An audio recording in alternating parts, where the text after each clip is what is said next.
Hello and welcome to the Franchise Marketing Show. This episode was recorded at the International Franchise Show at the Excel. So although we use some really good microphones, there is some background noise going on, there's some announcements going on, because obviously it was a really busy show. But the content is absolutely fantastic. I really enjoyed recording these interviews, and I hope you enjoy watching/listening to them as well. Enjoy.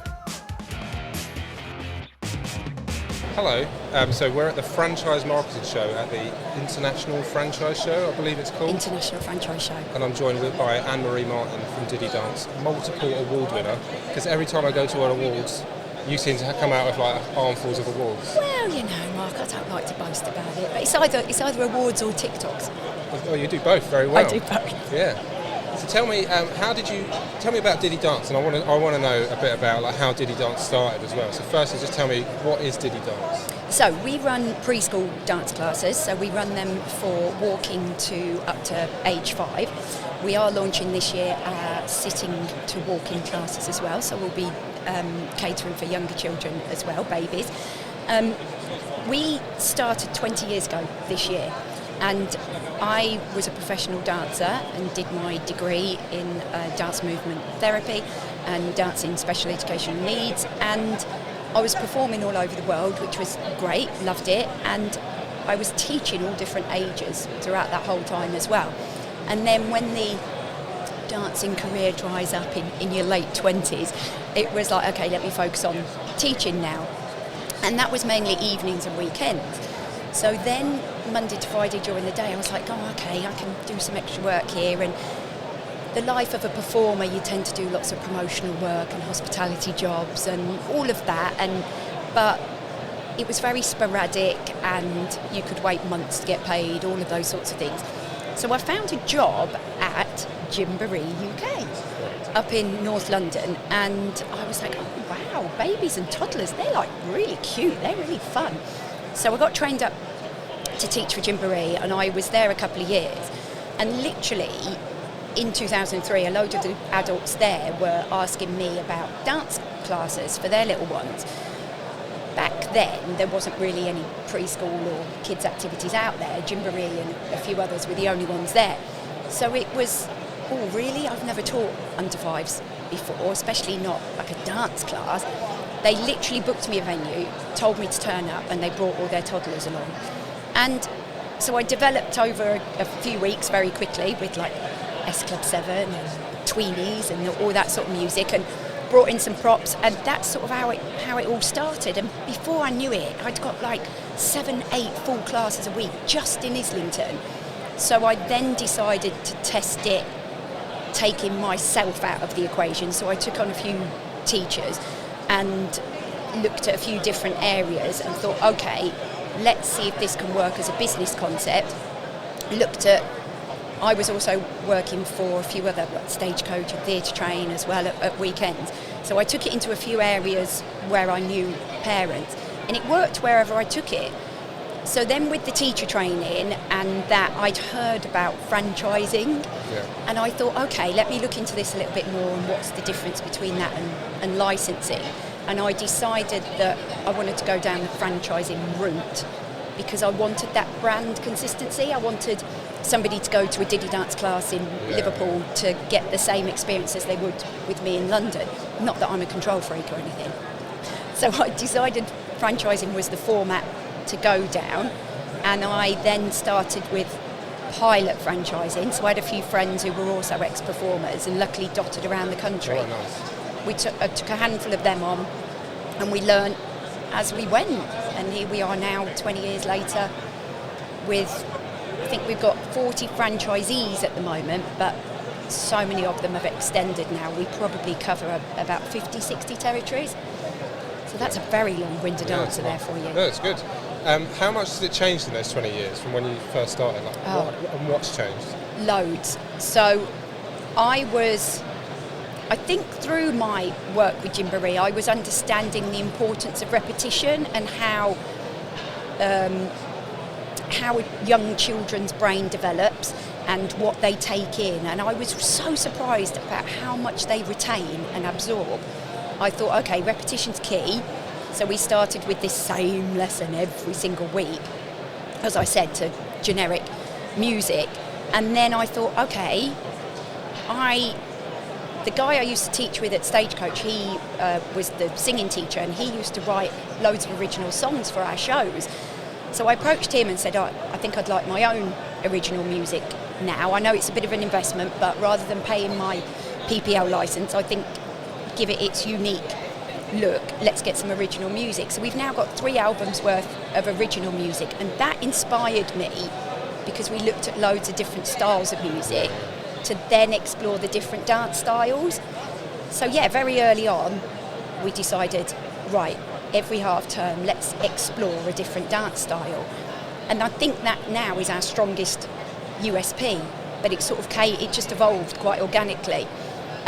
So that's evolved really well. We've explored loads of different props, but I've done so much learning and extra training with child psychologists, with early years movement specialists, all the CPD stuff on child development, to really understand what we're doing and the benefits of it. You think, this is a nice little fun dance class, but actually it's so much more than that. All the cross-brain development and crossing midlines and vestibular and proprioceptive systems that I'd never even heard about before.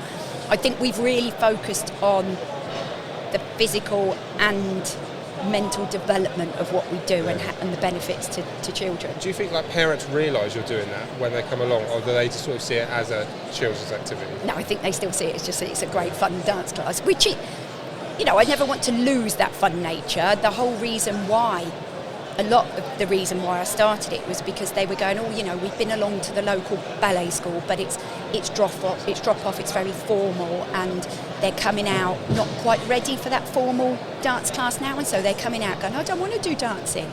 Well, I was like, that's hideous. A child's first experience of any sort of activity can't be a negative one. I want their first experience to be a really fun one, so that they want to carry on, and if they get to 5, start school and then want to carry on dancing, brilliant, my job is done. But also if they just want to be physically active and have a great time, great. So we do mention on our marketing about the benefits there, and I think we do that even more nowadays because the preschool market is quite saturated. There are kids' activities for everything. I always joke going, that there will be a toddler franchise start up soon about how to tie shoelaces or wipe your bum or something. So there's so much competition in the market now that I think mentioning that it's more than just a dance class is what we're trying to do, but inherently parents just want a fun physical activity for their kids to do. So some people will see the benefits and be like, oh great, and understand the longevity, and we have many customers that stay with us a year, 2 years. And then you have some that are like, this has been really fun for a couple of terms, and now we're going to go and do swimming or something else. Everybody's different, and they all want different things for their children, so we understand that. How have you found, because when you set up you're on your own, and then you brought franchisees in, how have you found, because you still run your own classes, how have you found balancing that with running it as a franchise? I think it's like anything though. I pride myself on the fact that I still teach because I'm very close to all the franchisees. So, if they're having a niggle about this or going, this customer mentioned this today, I'll be like, oh yeah, but I understand where you're coming from and understand, from a parent's point of view. So I'm really pleased that I still teach, but also any juggle that you have to do, it has to be about what's right for you as an individual. So I say to everyone all the time, when I talk to many people about franchising their business, and I say, you've got to play to your strengths. And my strength is still teaching the classes. As long as my hips keep going, I will keep teaching. But if somebody is more financially wired or, enjoys the admin side of it more, I can't think of anything worse, because that is not how I'm built. It's not how my brain works. So I play to my strengths and I still teach. And then I brought in people to do the other sides that are a lot better than me to do that. So anybody who's looking for that juggle, the things you're better at, 1, you'll enjoy doing more, and 2, you'll do a lot quicker. If somebody put a spreadsheet in front of me, that could probably take me all day.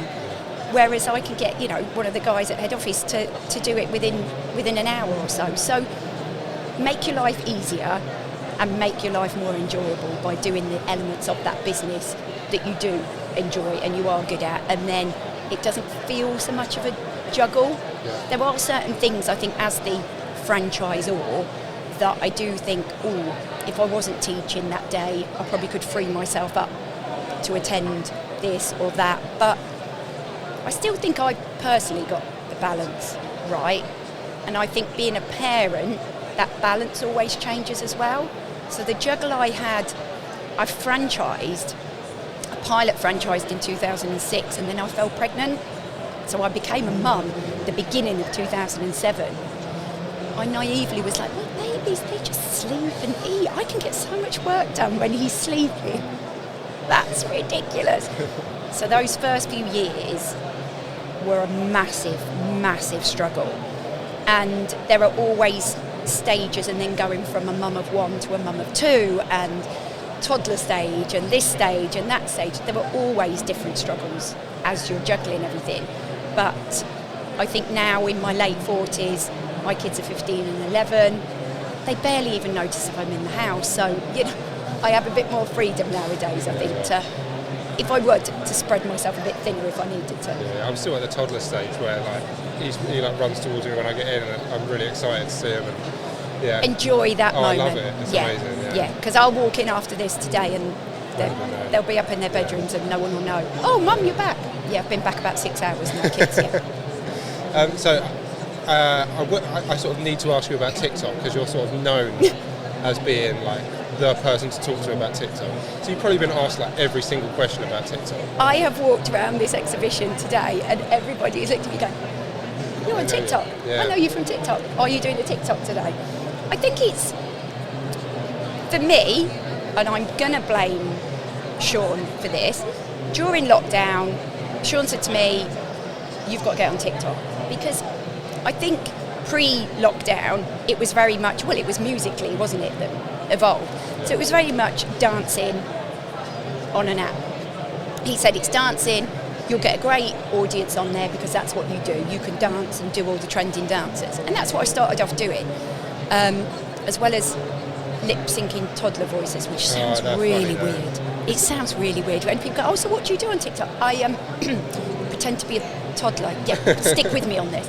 And I don't really do that a lot now. The app has evolved a lot, and actually not many kids are on the app. So for me, we built a massive following on there in a very short space of time. We've been on all the other platforms for years. We've been on TikTok 3 years now and got over 60,000 followers. It's very, very... And I think lockdown helped that, because lots of parents went on the app during lockdown and a lot of them stayed.